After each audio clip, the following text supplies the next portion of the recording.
Welcome to the Michigan Golfer Show. Join us each week as we explore the people, the places, and the events that shape our great game. Hi, I'm Jennie McCafferty for the Michigan Golfer, and today we're with Jim Nelson, who some of us might acknowledge as the official historian of Washtenaw Golf Club, formerly known as Washtenaw Country Club. How are you doing this morning? I'm doing well, thank you. Nice to be here. Yeah, it sure is. In fact, it's almost as though your family has had an affair with this golf club going way back. Quite a ways back. Yeah. Right. Yes. Your dad was chairman of the 50th anniversary celebration? He was, yes. That story, my parents came to Michigan around 1935 from New Jersey, and they were living in Detroit. And my dad worked for the Rexall Drug Company, and he was calling on the local Rexall drug store in Ypsilanti, and one of the owners there brought him out to see Washtenaw Country Club. And that was kind of it for him. He almost immediately joined Washtenaw, and they moved to Ypsilanti. Oh, no kidding. Right. That's pretty cool. And your mom has her own place in Michigan golf history. Tell us a little bit about what she did. Well, Mary, her name is Mary. Mary Nelson, yeah. She was, of course, played golf here and was active in the women's group here at Washtenaw. And then I was in high school, so I think it was in the late. The idea came about starting a Michigan women's senior tournament. And their biggest concern was whether or not they could get women to admit that they were more than 50 years old in order to play in the tournament. Oh, that's good. So I can remember, I'd come home at night and say, oh, we got another 10 entrants today. And so they started here at Washtenaw, and the inaugural event was very, very successful, and they formed the Michigan Women's Golf Association, and my mother was elected to be the first president of that. So, wow, that's pretty amazing. Yeah. So, two movers and shakers, if you will. Well, yeah, they participated here, Yeah. that's for sure. Yeah. Well, and carrying on, you yourself were chairman of the Centennial celebration. Correct, yeah. See, probably by default, they knew that my dad had been chairman in 1949. So, Yeah. right. So, yeah, it was a great kind of honor for me to do that, and, Yeah. especially because of my dad's history. Yeah. And this book really celebrates the centennial. Tell us a little bit about how the book itself came to be. Well, I think that when we started that process of trying to figure out what we would do with the 100th anniversary, we thought that it was really important to try to capsulize the history in one place. And we were very, very fortunate. Bill Sliger, who had been a long-time member here at Washtenaw, ran the newspaper in Northville and was in the printing business. And Bill agreed to head up the effort to do that book, and it would not look like it came out if it hadn't been for Bill and his expertise. And so he really coordinated the whole thing and put it together, and I think it came out pretty well. Well, the book itself has been a great resource for all the stories we've been trying to do on the course to celebrate the 125th. This is coming up soon. Right. Yeah. Another mark in the history of Washtenaw. Right. Well, some of the things that always strike me is this place was old enough that in the old days, sheep were in charge of cutting the grass. Yeah. I never saw the sheep. I know. Yeah, and I think one of the other things that I thought was kind of funny in the olden days is that the caddies, their job was to carry clubs, to find the ball, and to chase the sheep off the greens. Right, yeah. And I mean, through the later history of Washtenaw, caddies were an important part of what went on here, because they had a strong caddy program, and we had at least one young man that was about the same age as I growing up, Chuck Barnes, who was selected to be a caddy and received an Evans scholarship to attend the University of Michigan. So. Oh, okay, yeah. And the Evans scholarships are for caddies. Correct. Yeah. Yes. Right. Yeah. We met with some caddies who at French Lick Resort who were caddies when they were little kids, and now they're old enough to tell good stories. So it's always fun to talk to people who used to be the caddies. Yeah, it's pretty cool. One of the people who's kind of important here is Ken McLaughlin. He's he was described in this book like 25 years ago as a veteran gardener. And one of the things that really distinguishes Washtenaw Golf Club is the landscaping and the flowers. I agree. Yeah. Yeah, he does a wonderful job, and it's nice to just drive in and see the beds around the clubhouse. They're beautiful. Yeah, they always are, and it changes with the seasons. McLaughlin, who's always busy because he takes care of all the flowers, and I don't think any golf club has prettier flowers. Well, thanks very much. I appreciate that. Yeah, It's something that's disappearing from golf courses in general, I hear. No kidding. Yeah. Wow. Well, you wouldn't know it here. They're in front as you drive in. They're all around the clubhouse. They're all around the course. So, how did you first get interested in flowers? Well, a long time ago, about 30 years ago, when I started here, I was just a member of the crew, and I was did flowers about half the day and worked on the crew the other half. Okay. And all they had was annuals at the time. This was decades ago. And I just asked my boss one day, what do you think about we switch the general theme up of including some shrubs and perennials and make it a little more complex? And he agreed, and off I went. I went to the Master Gardener classes here in Ann Arbor. Kidding. Yes. Wow. And just found a love for it and continued.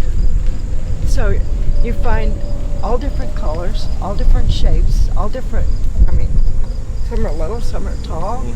How do you go about picking the right flower for the place? Like right behind us. Well, essentially it's first I think about light, how much light the plants need, and if this area will have that. And then there's soil drainage, things of that nature. And then as you're progressing into the garden, you're mixing colors, textures. Plants have different texture, leaves have different texture. All those things you combine in an element that is pleasing to the eyes. So all that stuff you think about so we don't have to. Exactly. Well, Ken, it's always a treat to come. Even though we're here several times a week, I always notice something different. So congratulations on making it such a fun experience. Well, thanks very much. It's my pleasure. Wanted to talk about this group of people who are mentioned in the book called the old guys, which I think is kind of a funny way to describe anybody. And never mind trying to find women over 50. Right. Tell us a little bit about that group. It met Tuesday through Sunday at 10:30 a.m. for quite a long time. Yeah, and I think it just was a situation where a group, I don't know, there may have been 20 or so of them, were at an age where they were retired, and golf was an important part of their life, and they had been playing here at Washtenaw for a long time, and I think it just formed and developed without any real structure to it. It's just that everybody showed up and they made their groups up and off they went. Yeah, I think having an appointed time every week really helps because you don't have to call people up and make appointments and arrange tea times. Yeah, it just happens. Yeah, one of the really wonderful things about Washtenaw over the years was that you could always come to Washtenaw and get a game.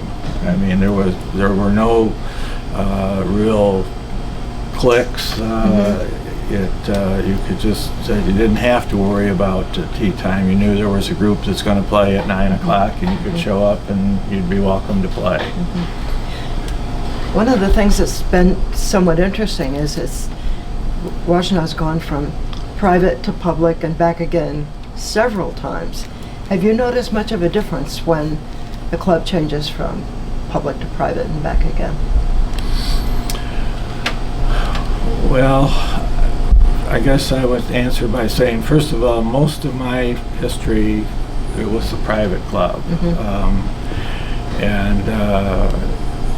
I've always thought of it as a private club, and I actually continue to think of it as kind of a private club. Golf show, and we're here at the Polo Fields booth with John Myers, who's the head golf professional of Now You've Got More Than One Course. Yes. Tell us about all the excitement that's been happening there, John. Well, it's a lot of excitement for us this year. Being bought out, Washtenaw Country Club, it's long-standing traditional golf course, was bought out by the Polo Fields this year. So not only do you get a fine golf course in the Polo Fields by Bill Newcomb, but now also you get a classic golf course in Washtenaw Country Club. And I think that course, the Washtenaw Country Club course, is more than 100 years old, isn't it? Correct. It was established in 1899, been around for a long time. Donald Ross did oversee some of the work out there, and it's just your classic traditional golf course. It's one that you can't find anymore in the state of Michigan, really. So from my own perspective, it hasn't changed, especially since Dave Kendall and his group acquired the club.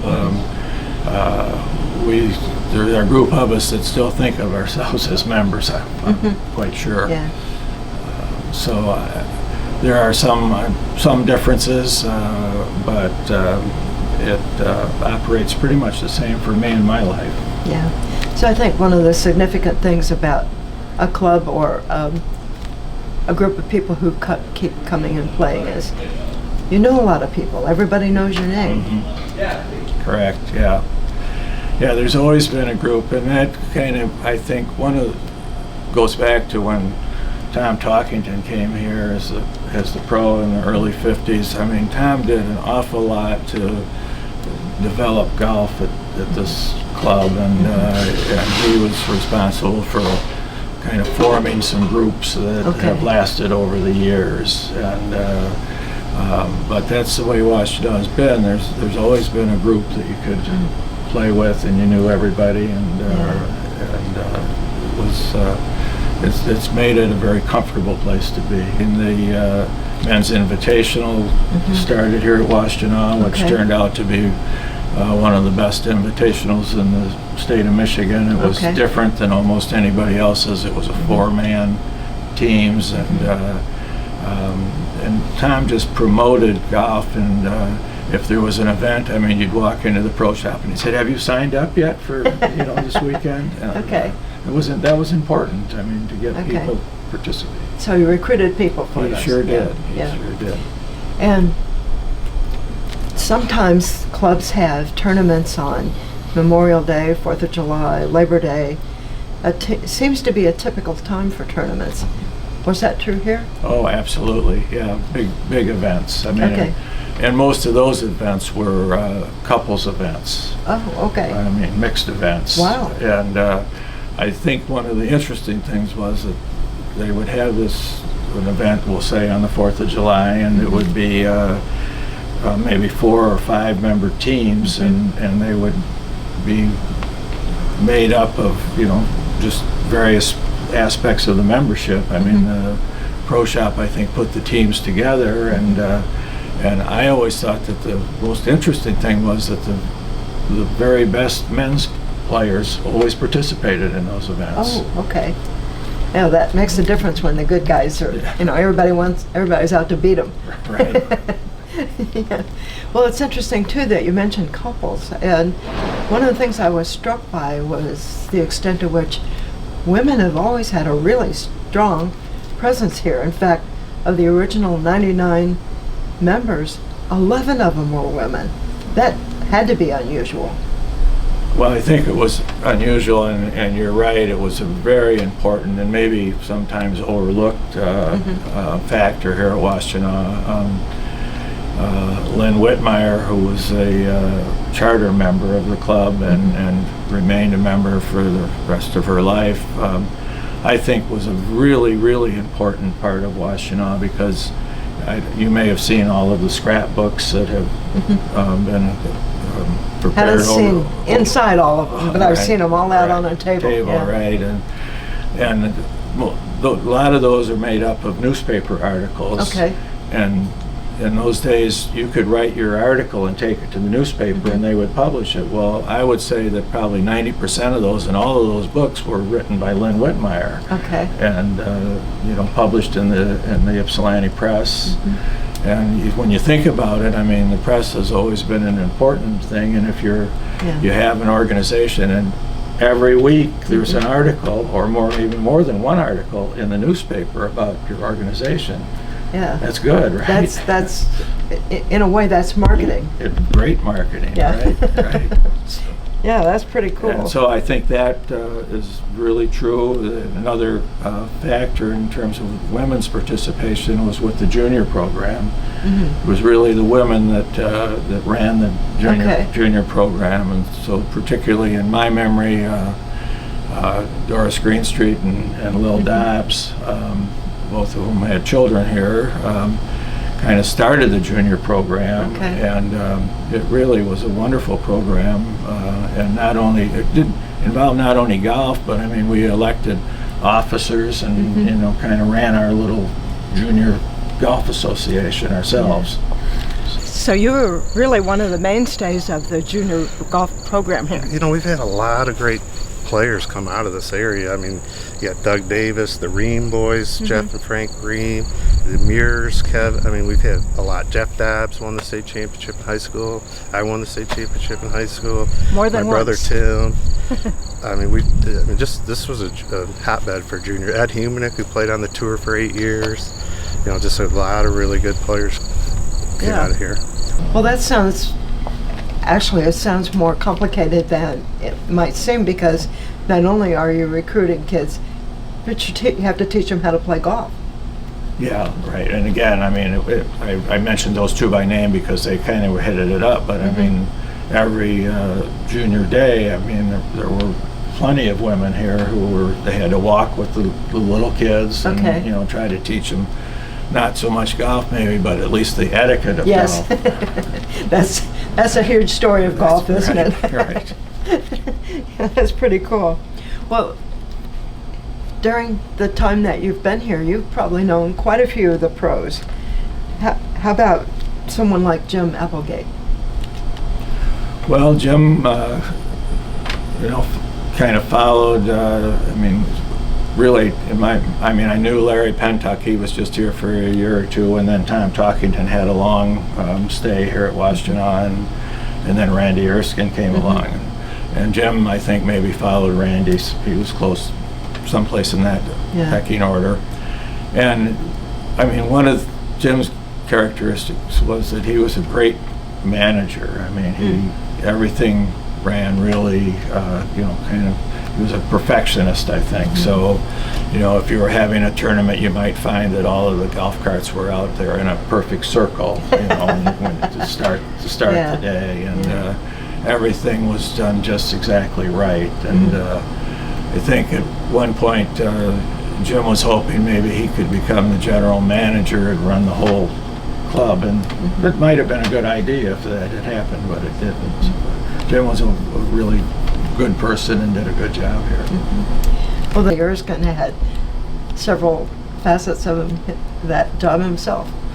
Well, Randy sure was special. I mean, of course, he was a special golfer to begin with, and had a history of playing good golf at a very high level. And then, of course, he had a great personality, and he had Judy too, his wife, and she participated heavily in running the pro shop, and I think doing the buying and marketing of the pro shop. And so, Randy was a wonderful asset to have at Washtenaw. What about in all those amateur victories? What was one that stood out more than maybe any of the others? Well, I have to say it was the Michigan medal play at Washtenaw Country Club, because I really never knew if I could win anything until I actually did. Nobody knows that, and once you go through the experience of winning, it helps your momentum for future tournaments. So that first win, and then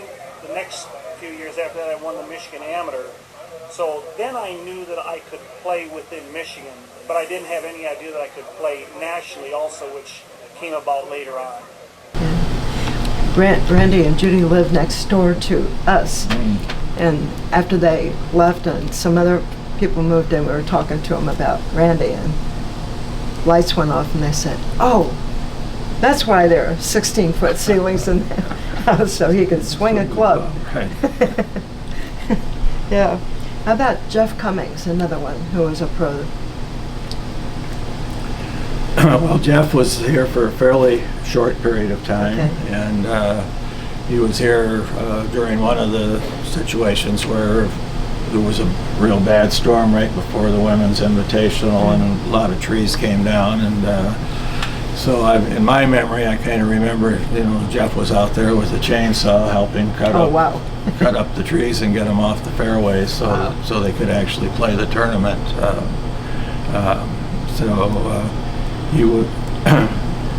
He was a friendly person, but only here for, I think, a couple of years. Mm-hmm. Yeah, and another one that comes to mind is Tom Deaton. Mm-hmm. Yeah, Tom Deaton came here, I think, primarily to be an instructor. Okay. I mean, he had been a long-time pro at, I think, at Franklin Hills Country Club, and retired maybe from there, I'm not sure. And so you would mostly see Tom down on the practice tee giving lessons. That seemed to be his main role during the period of time he was here. And that was also for a fairly short period of time, maybe a year or so. Well, it's interesting that you mention instruction, and that's obviously got to be part of it. Every golfer, no matter how, even the pros, always practice and always try to get better. And who are some of the other people who've been responsible for instruction here? Wow. Well, of course, it was almost always the pros that were doing it. Again, I go back to Tom Talkington. He had an assistant, Gary Carley, who eventually became the head pro at the leading country club in Indianapolis, Indiana. And both of them were good instructors. It was harder back then because there was no practice range. You had to go down here, like maybe next to number 18 green, and hit balls out into the fairway, and had to have caddies out there picking up the balls. So, but all of the pros, I think, that were here were instructors, and some probably better than others. Yeah. Well, the practice range now, didn't there used to be a pool there? Correct. There was a swimming pool right out here in front of where we're sitting, and so I think that pool was built around 1952 or 3, and was there it was still there when my kids were growing up in the 70s, and it was actually they started a small practice range even when the pool was there, and then were able to enlarge it when the pool was removed. So I think originally the first tee for Washtenaw was more in front of where we're sitting, so that's why there wasn't room for a practice range. So when they moved the tee over, then it made more space. Okay. And then they opened another smaller pool up front and closed that recently. Correct. Yeah. I think after this pool was taken out, there may have been a few years without a pool, and the idea was that a country club should have a pool, and so a new pool was constructed. Right? And there were tennis courts at one point. There were too. Yes. Where were they? Well, they were just to the east of where the pool was out here. But, Oh, okay.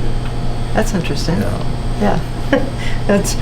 There have been a number of people who have been through the years the movers and shakers of the club, and some characters.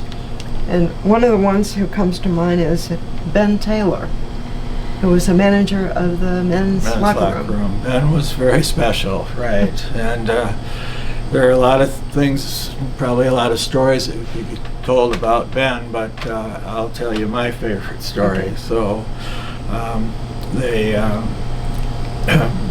Ben was here when they redid the locker room, and so we all got new lockers at that point. And so Ben came to me one day and he said, "Mr. Nelson," he said, "I don't want you ever to forget your combination for your locker." He said, "So I'm going to write it right here inside your locker."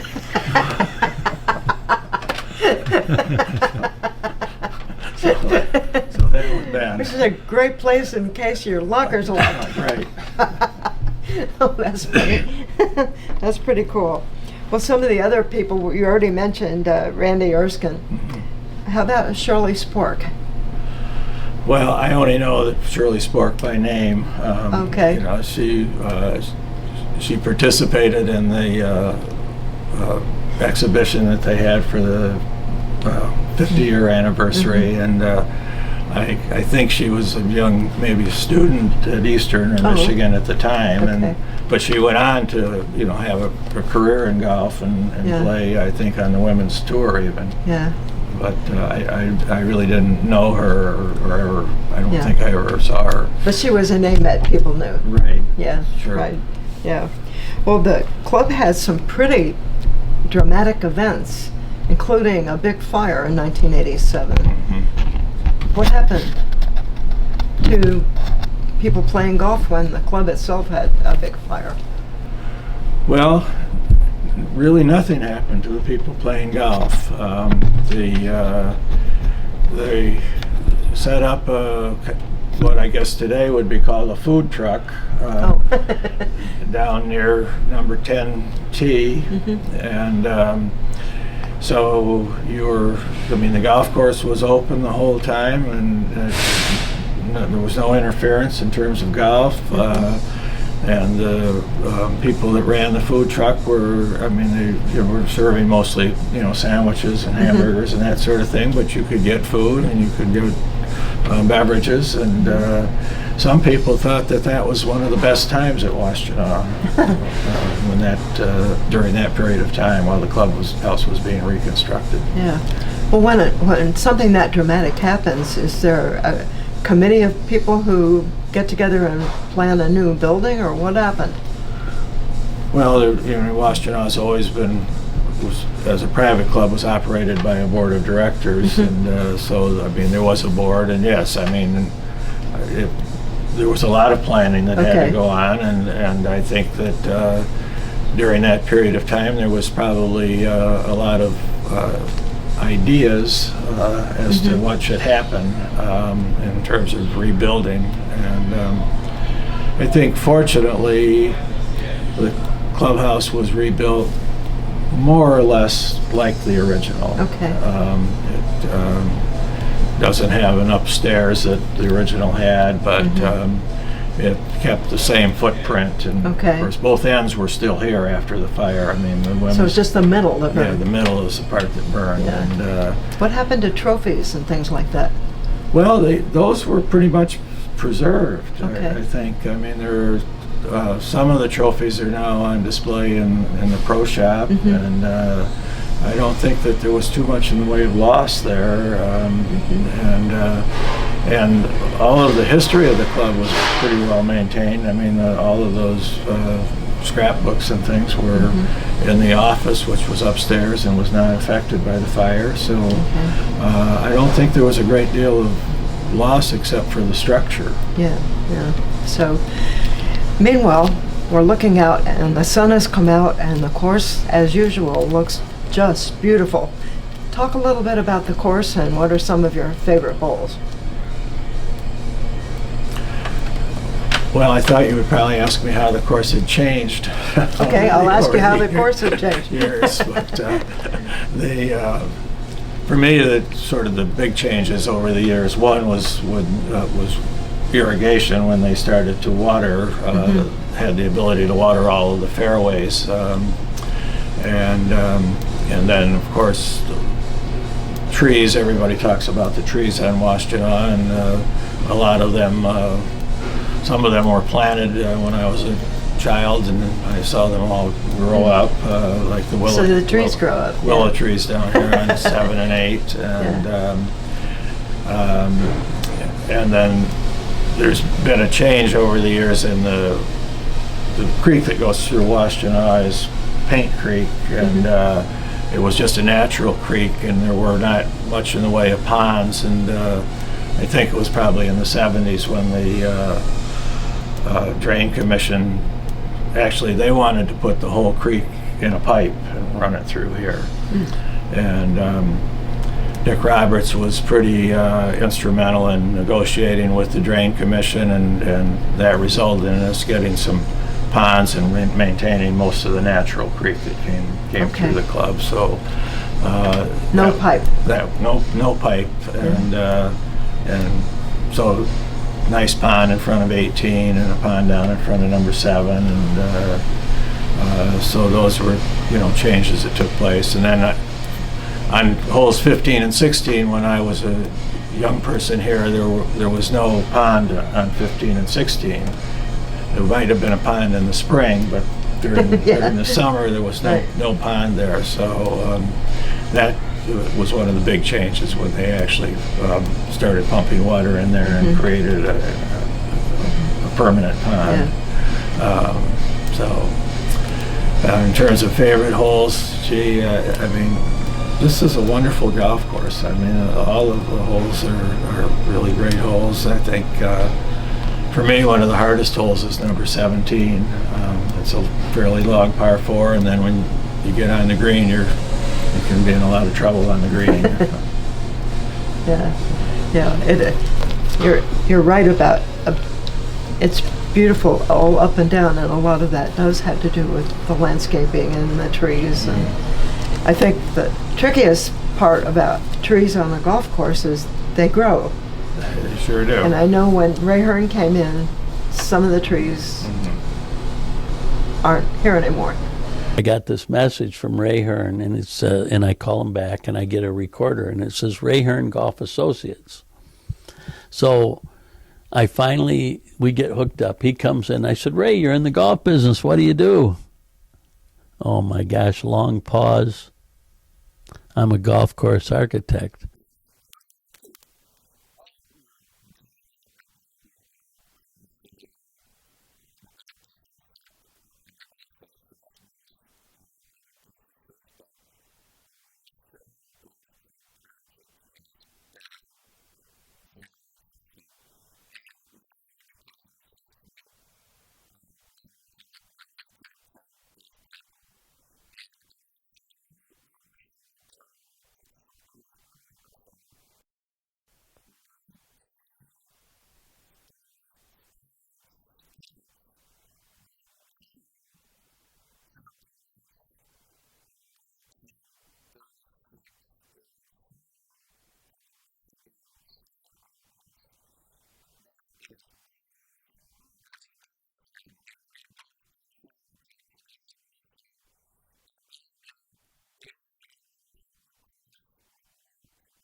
Okay, so this hole, number 14, par 3, plays about 180, depending on which tee position you play from. The left side, a couple years ago, I took out 15 or 16 trees, big old black oaks and hickories. At one point, you could not hit a fade. If you're right-hander, you couldn't hit a fade on this hole. Now we open it up and you can curve a little fade in. We're public now, so 80% of golfers hit a fade or a slice. So we made. I did not know that. Yeah, we made it a lot easier for the average golfer to play well in this hole. Years ago, you would almost have to hit a draw into here, or a straight shot, which not many people can hit a straight shot. We also made the approach area squared and much wider, and there used to be a strip of rough between the approach and the green, and now we mow that all the way up to the green, into the green basically. So it's just trying to make it a little easier. This hole is always really tough, and it's still a tough hole. Aren't here anymore. Yeah, a lot of trees have been removed, and that seems to be the modern thing to do with golf courses, is old golf courses, is to remove trees. And I think they've done a really wonderful job. I mean, they've cleaned up some areas. They've taken trees out where you had to negotiate a tree even if your ball was in the fairway. And I think that it was pretty dramatic when you saw all those trees going down. But when you see the result, I think it's all quite positive. Yeah.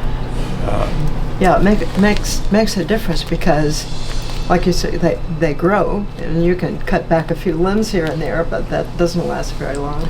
Yeah, I think in terms, if you talk about growth, at one point, for 150-yard markers, they put little pine trees in on each side of the fairway, and they were, about 2 feet tall when they were planted, and then after a while they got to be maybe 30 or 40 feet tall. That's a new one. I hadn't heard that before. Yeah. That's pretty cool. So you're getting ready to go play pretty soon, so we don't want to keep you much longer, but if you had to tell somebody who knew nothing about this course, how would you describe it to them? Well, I would say you're going to like it, and I think you're going to like playing here, and you're going to enjoy the people that are here, and if you want a nice sandwich or salad, you can get that after you play as well. But I think Washtenaw has always been welcoming. I think it continues to be, and it's a real asset for the community. And sometimes I don't know if the community as a whole recognizes that, but it's a great asset for the Ypsilanti area. Well, Jim Nelson, I think you're an asset to the community. So thank you so much for telling us the story here. Well, thank you. I appreciate having the chance.